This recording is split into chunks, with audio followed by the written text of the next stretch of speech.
अस्सलाम वालेकुम। आप देख रहे हैं मेरा यूट्यूब चैनल और मैं हूँ राजा आदिल।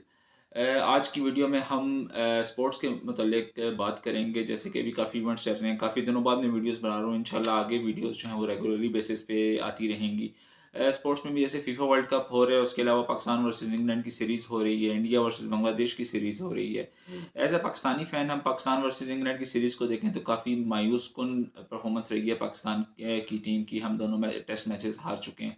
इसमें आप देखें तो इंग्लैंड की टीम जो है वो बहुत ही दिनों बाद पाकिस्तान में आई, बहुत सालों बाद आई पाकिस्तान में, और वो टेस्ट सीरीज़ हमारी खेल रही है। और इनकी मेन टीम आए जैसे एंडरसन आ गए, स्टोक्स वगैरह ऐसे बड़े प्लेयर उनके पाकिस्तान में आए हैं और वो खेल रहे हैं, टेस्ट मैच खेल रहे हैं। ये एक खुशहाइन बात है पाकिस्तान के लिए। उसके अलावा अगर इंग्लैंड की परफॉर्मेंस की बात की जाए तो इंग्लैंड ने इस बार जो है वो बिल्कुल ही टेस्ट की जिस तरह परफॉर्मेंस होती है या टेस्ट का एक तरीका होता है खेलने का, उसके बिल्कुल ऑपोजिट साइड पे एज ए T20 लग रहा था कि वो मैच खेल रहे हैं। खैर, जैसे कि रावलपिंडी क्रिकेट स्टेडियम में जो मैच हुआ, फर्स्ट मैच हुआ टेस्ट मैच का, उसमें इंग्लैंड ने अपने जो है तरीका और अपने ख्यालात का इजहार तो उधर ही कर दिया था कि उन्होंने कैसे टेस्ट मैच ये खेले और वो जीतने के लिए आए थे।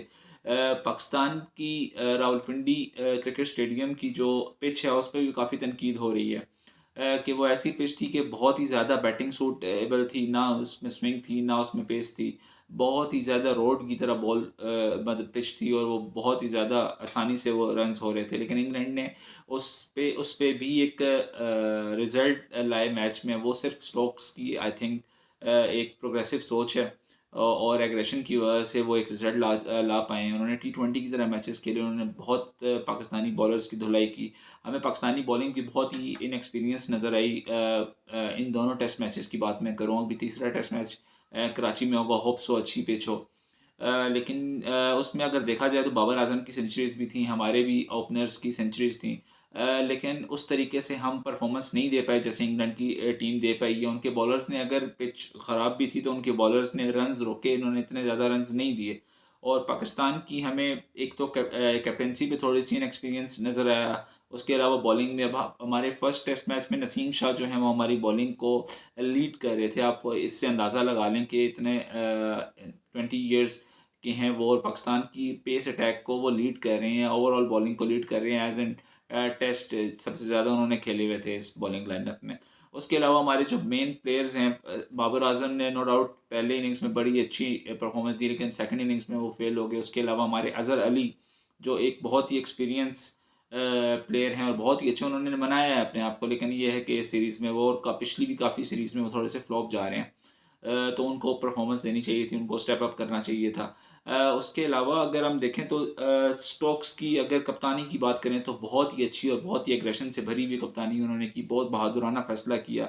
उन्होंने जैसे हमें टारगेट दिया और डिक्लेयर कर दी इनिंग्स, उसमें काफ़ी लोग सोच रहे थे कि शायद स्टोक्स ने ये गलती कर दी है, शायद पाकिस्तान बना ले ये स्कोर। लेकिन उनकी, क्योंकि देखते हैं किस्मत भी बहादुरों का साथ देती है, तो स्टोक ने जो बहादुरी दिखाई, जो एग्रेशन दिखाया, उसकी वजह से उन्होंने वो रावलपिंडी जैसी पिच पे भी रिजल्ट ले आए। तो ये एक स्टोक्स की वजह से, ये उन इंग्लैंड की प्रोग्रेसिव सोच की वजह से ये कि वो टेस्ट मैच में रिजल्ट ही लाने के लिए आए थे। और उन्होंने पहले भी उनके कोच हैं मैकैलम, उन्होंने भी पहले कहा था कि हम सिर्फ जीतने के लिए जाएंगे।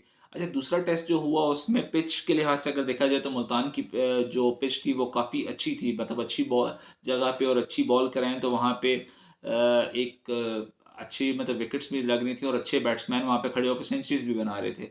तो उस लिहाज से मुल्तान की पिच बहुत ही अच्छी लगी। रावलपिंडी की निस्बत तो बहुत ही ज़्यादा मुल्तान की पिच अच्छी थी। इसमें मुल्तान की टेस्ट मैच में भी इंग्लैंड ने जो है वो प्रोग्रेसिव ही किया, खेला, लेकिन पाकिस्तान की बैटिंग फ्लॉप हो गई इसमें। और बॉलिंग भी अगर हम देखें तो एक खुशहाइन बात ये थी कि फर्स्ट मैच अपना डेब्यू मैच खेल रहे थे अबरार, और उन्होंने वहाँ पे बहुत ही अच्छी परफॉर्मेंस दी।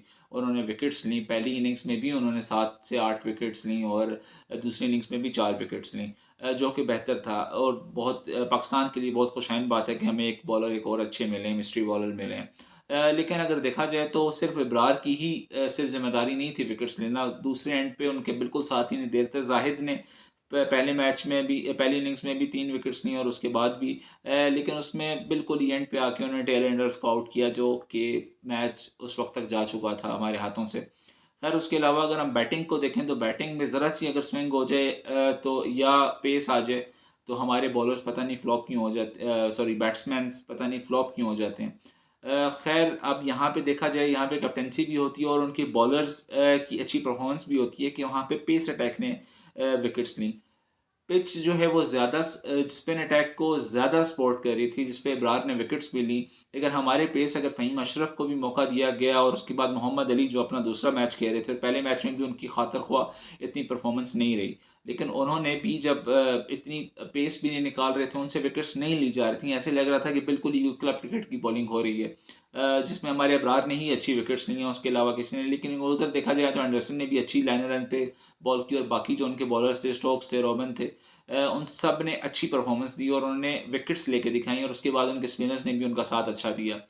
तो मैचेस, टेस्ट मैचेस की एक अहम बात ये होती है कि वो आप 20 विकेट्स लेने वाले आपके पास बॉलर हों जो 20 विकेट्स लें, वही टेस्ट मैच जीता जा सकता है। हमारी इस बॉलिंग लाइनअप में इतनी इनएक्सपीरियंस, हालांकि हमारे पास पेस अटैक भी है, हमारे पास डोमेस्टिक में अच्छे बॉलर्स हैं, लेकिन शायद यहाँ पे सेलेक्टर्स का थोड़ा सा यहाँ पे उनसे गलती होगी सिलेक्ट करने में कि शायद बहुत ही इनएक्सपीरियंस आप बॉलिंग अटैक को लेके चले गए इंग्लैंड के सामने, और जो कि मानी हुई टीम थी, जिसका इंग्लैंड ने बहुत फ़ायदा भी उठाया। अब hope so next match Karachi में हो रहा है, नेशनल स्टेडियम में, तो उसमें टीम मैनेजमेंट भी सीखेगी कि कौन से प्लेयर हैं जिनको खिलाया जाना चाहिए और कौन सी बॉलिंग लाइनअप है जिनको खिलाना चाहिए, और होप सो कि हमारे बैट्समैन भी जो हैं वो परफॉर्मेंस अच्छी करें। अभी जैसे मैं वीडियो बना रहा हूँ जिस टाइम पे, उस टाइम पे ये खबर भी आ रही है कि अज़हर अली ने भी रिटायरमेंट ले चुके हैं टेस्ट मैच से। बहुत अच्छी परफॉर्मेंसेस थी अज़हर अली की, पास्ट में बहुत अच्छा उन्होंने मैचेस जिताए हैं, पाकिस्तान में अच्छी पार्टनरशिप्स दी हैं पाकिस्तान लेकिन ये है कि लास्ट कुछ सीरीज़ से वो फ्लॉप हो गए थे, वो परफॉर्म नहीं कर पा रहे थे। तो खैर मेरी ख्वाहिश ये थी कि उनके 100 मैचेस होने में 4 मैचेस रहते थे, तो 100 मैचेस पूरे करने चाहिए थे, उसके बाद रिटायरमेंट ले लेते। लेकिन चलें, ये तो चलता रहता है। उनके अब लास्ट मैच है, उनको अच्छे तरीके से कराची की आवाम भी और कराची के क्राउड भी इंशाल्लाह उनको अच्छे तरीके से फेयरवेल देगा, और पाकिस्तान जो है वो अच्छे तरीके से उनकी परफॉर्मेंसेस याद रखेगा, क्योंकि उन्होंने काफ़ी अच्छे प्लेयर थे। बेशक उनके कैरियर के आखिरी कुछ मैचेस में उन्होंने परफॉर्मेंस नहीं दी, लेकिन यह है कि उन्होंने काफ़ी मैचेस पाकिस्तान को जिताए भी हैं।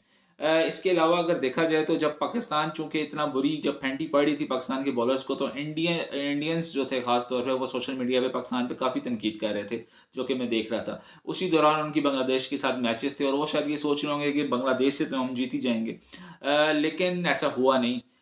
इंडिया के बैट्समैन जो थे, वो जो टॉप बैट्समैन जिनको कहते हैं टॉप ऑर्डर, उनका कमाल का रोहित शर्मा हो गया, केएल राहुल हो गया, विराट कोहली हो गया, या पंत हो गया, ऋषभ पंत हो गया, ये सारे प्लेयर्स जो थे वो फ्लॉप रहे, और पहले 2 मैचेस में इंडिया हार गई और सीरीज़ जो 3-1 से, सॉरी 2-1 से इंडिया बांग्लादेश से हार गई। पहला मैच जो हुआ वो टोटली बैटिंग कोलैप्स हुआ इंडिया का, उसके बाद बांग्लादेश का भी खैर हुआ, लेकिन उसमें लास्ट विकेट पे जो पार्टनरशिप थी वो बड़ी कमाल की थी और बांग्लादेश वो मैच जीत गया। दूसरे मैच में भी ऐसा ही हुआ कि 5 विकेटों से बांग्लादेश मैच, सॉरी 5 रन्स से बांग्लादेश मैच जीत गया।